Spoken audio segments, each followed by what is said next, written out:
cae en buen terreno. Amén. Cae en buen terreno. Así que con nosotros nuestro pastor. Qué bien. Thank you. Qué bueno. Qué bien.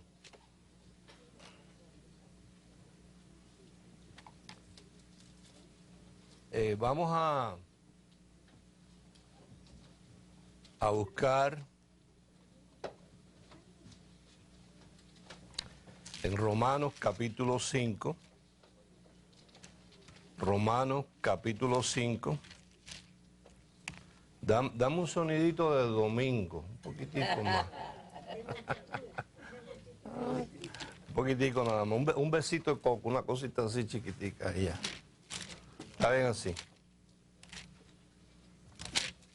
Sonido de mucha gente, lo que quiero decir.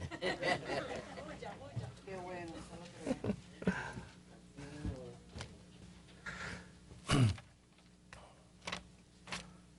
La semana pasada, estás frente a la cámara, te vieron en el mundo entero. Hiciste pose ahí, pasarela y todo. La semana pasada estuvimos comenzando, haciendo una transición de los mensajes que habíamos estado compartiendo sobre la necesidad de renovar nuestras conciencias. Y lo agarraste, eres un gatico feliz. Y si lo pusiste en función, mejor todavía. Porque no hay nada peor que estar expuesto a una información y no hacer nada.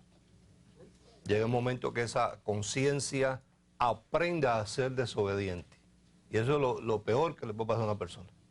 Que la conciencia aprenda por la actitud de uno a ser desobediente. Si uno constantemente está oyendo de que 4 y 4 son 8 y uno sigue creyendo que son 6 y te siguen diciendo pues 4 y 4 son 8 y tú sigues diciendo que son 6, pero llega un momento que la conciencia aprende a ser desobediente y a no prestar atención a la información, y eso es muy peligroso porque se cauteriza.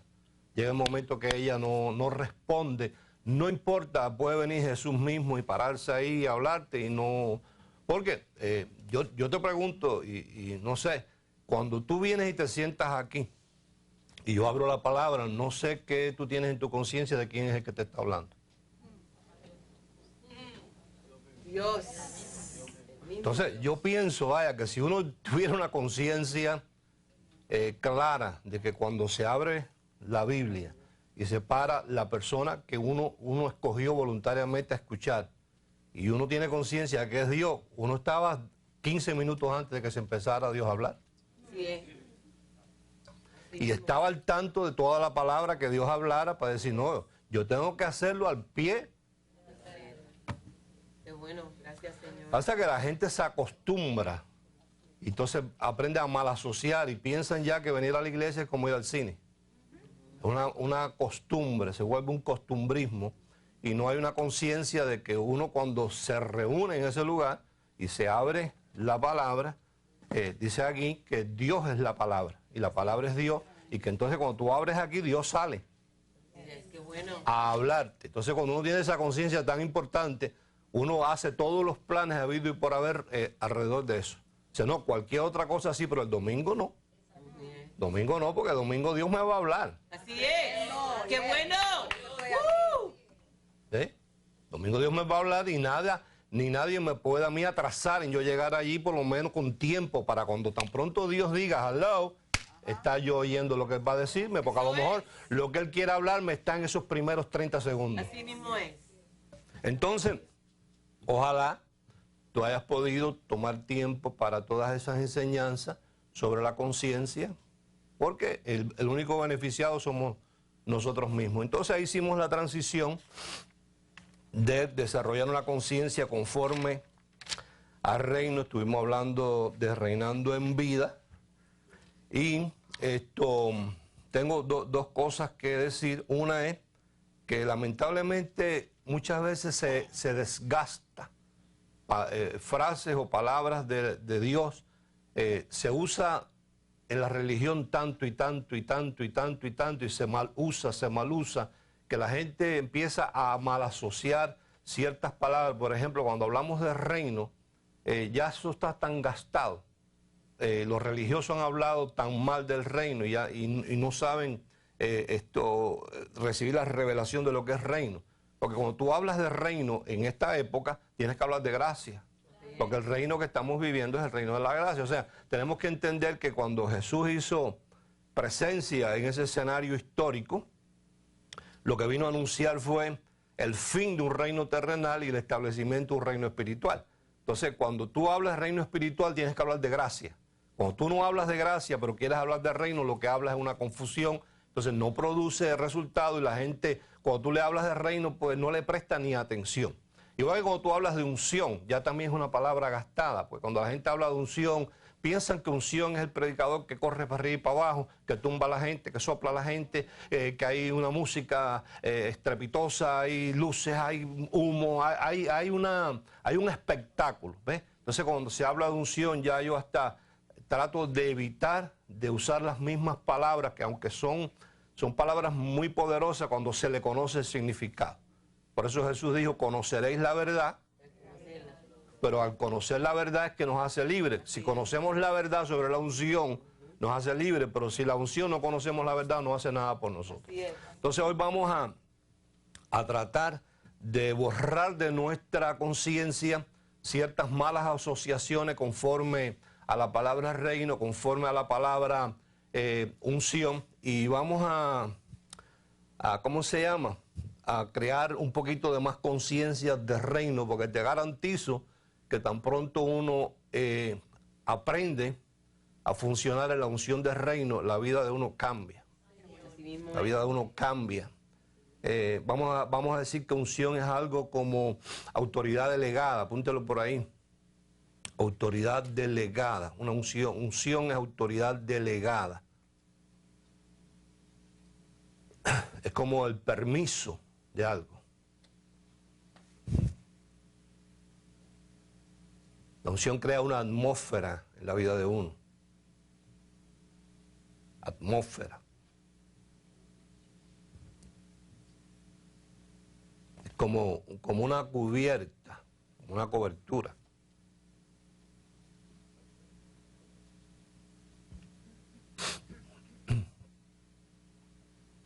Es una presencia.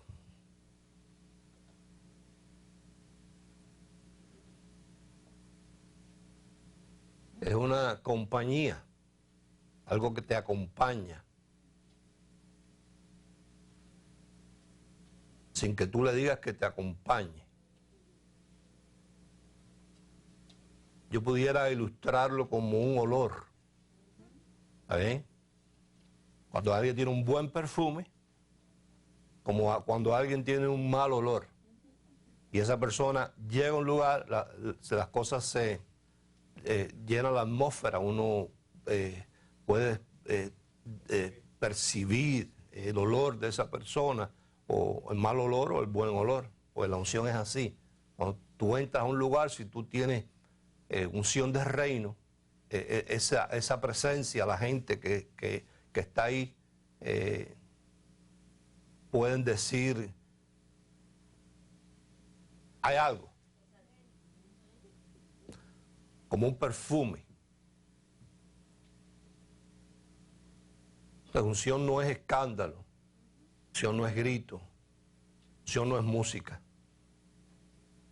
unción no es luces, no es humo, no es espectáculo, no es tumbar, no es soplar.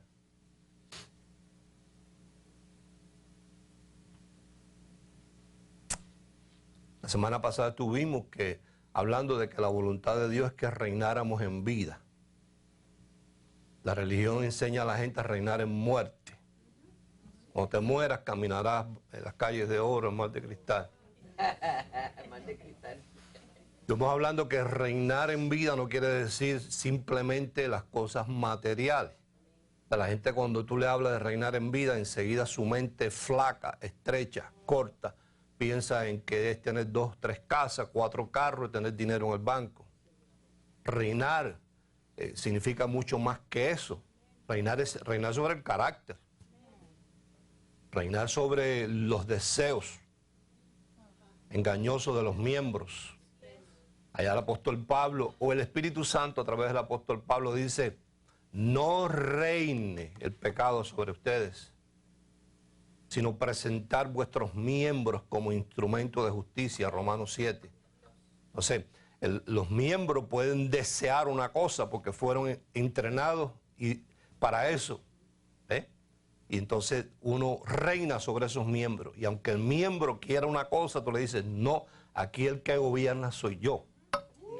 Qué bueno. Eso se llama reinar. Qué bueno. Sí, gracias, Señor. Reinar en vida. Reinar sobre la finanza. Sea buen administrador de la finanza. Y estuvimos hablando de que el grave conflicto de la iglesia se encuentra en Colosenses 1:13. O sea que cuando nosotros hacemos ese paso de fe, después que anduvimos por la santería, la brujería, el catolicismo, la borrachera, toda la serie de cosas que anduvimos, y hicimos un paso de fe. Unos le llaman aceptar a Jesucristo como nuestro Salvador, otro nacer de nuevo, otro convertirse, etc. Pero tú sabes a lo que yo me refiero. Un día, diga un día. Un día. Ya yo tomé una decisión. ¿Sí o no? Y ese día cuando tú tomaste esa decisión, sin saber más bien lo que uno estaba haciendo, porque uno no entendía todo el panorama completo de lo que allí estaba pasando, pero uno entendió que en Jesucristo podía encontrar lo que uno andaba buscando. Porque ya uno se sentía cansado y cargado. Y se sentía esto con necesidad. Cuando hicimos ese paso de fe, no importa el título que a usted le hayan enseñado, que se llama lo que usted hizo, la Biblia enseña que lo que pasó fue que fuimos trasladados del reino de las tinieblas al reino de su amado Hijo. Pero lamentablemente estuvimos un tiempo viviendo en el reino de las tinieblas. Aprendimos a vivir conforme a tinieblas, a reaccionar conforme a tinieblas. Tiniebla, entiéndase, ignorancia. Y el que es ignorante es peor que cualquier otra cosa. Aprendimos a reaccionar mal, a comportarnos mal, a responder mal, a actuar mal, a no tener valores fundamentales, a no tener creencias fundamentales. Entonces fuimos trasladados. Pero cuando fuimos trasladados a ese reino, fuimos trasladados con una mentalidad de tiniebla. Porque lo único que no se renueva o se convierte de forma instantánea es la mente. La carne no, la carne esa se queda igual, sancochada, apestosa, humillada, que no sirve. El espíritu no, ese es el gatico lindo, ese está justo y perfecto. Ese está a la imagen y semejanza de Dios. Ese lo cree todo, ese lo recibe todo, pero tenemos un problema, un conflicto, un dilema en esa conciencia, en esa mente, que aprendió a comportarse. Entonces tenemos un dilema, tenemos un conflicto, que estamos viviendo en un reino que no entendemos, porque estamos acostumbrados a vivir de otra manera en otro reino. Hemos sido trasladados, entonces por obediencia empezamos a asistir a la iglesia. Y en vez del predicador hacer su trabajo pedagógico de enseñarte la palabra para renovar tu conciencia, lo que hace es que quizás te confunde más. Porque entonces su mensaje, oído, va a dos áreas diferentes. Unos van demasiado al espíritu y pierden su tiempo. Porque al espíritu no hay nada que añadirle. Así es. Vístete de blanco para que el Espíritu Santo te visite. Vístete de dorado. Ven a las 3 de la mañana para que el Espíritu Santo, entonces ahí se pierde el tiempo. Otros le ministran a la carne ni se entera. Entonces es una falta de conocimiento que deja a la gente en una situación más bien de confusión. Entonces, reinar en vida tiene dos aspectos fundamentales, escríbalos ahí. Número 1, no te puedes salvar de eso porque es lo que dice la palabra.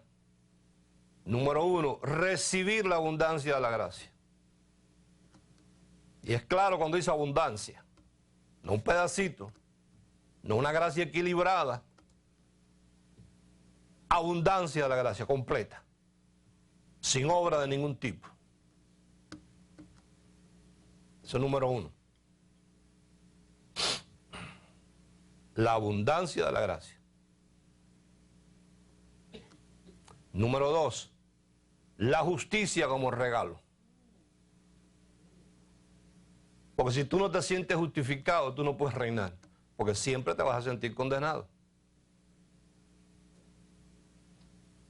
Problema grave que tiene la iglesia es que la gente, al no sentirse justificados o perdonados, oído, no pueden aceptar que el otro se sienta así.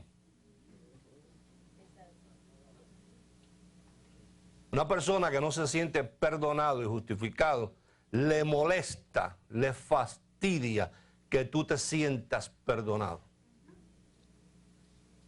Y el ejemplo claro está en esa analogía que hace Jesús ahí, esa ilustración de los 2 hijos. No me gusta llamarlo hijo pródigo porque ahí no habla de hijo pródigo. Eso es un invento religioso. Donde dice en Lucas 15, un padre tenía 2 hijos. Y el menor de ellos le dijo, dame los bienes que me corresponden. Y dice claramente ahí que el religioso pasa de vista esa revelación. Dice, y les repartió a los 2. Les. El padre se sentó y le dijo al joven que se quería marchar y al grande que se quería quedar, tengo aquí $1 millón, la mitad para cada uno. Tengo 500 chivos, 250 para cada uno. Les repartió los bienes. Uno se fue y de una forma desordenada, porque la Biblia no dice que él lo gastó en prostituta. Eso lo dijo el hermano. Y entonces los pastores le hacen más caso al hermano que se quedó en la casa que a Dios. Que no lo vio. Que no lo vio, él se quedó en la casa. La Biblia dice desordenadamente, quiere decir que la mente la tenía desordenada, número 1. Número 2, era joven, no tenía experiencia. A lo mejor se puso a invertir en real estate y le pasó una depresión como la de aquí, lo perdió todo. ¿Ah? Eso no quiere decir que se emborrachó ni usó droga, ahí no dice eso. Es un muchacho que sale con mucho dinero, sin experiencia, nunca salió de su casa y llega por ahí, entonces se compró un carro convertible, se compró un camello con techo de bajo y sube. Se compró 2 carretas, una con 4 ruedas y 2 con 2 ruedas. Le dijeron, mira, hay buena inversión en aquellos condominios de allí, de aquel barrio. Allá compró dos casas, y allá compró un bohío, y allá compró. Cuando vino a ver, como solamente oído,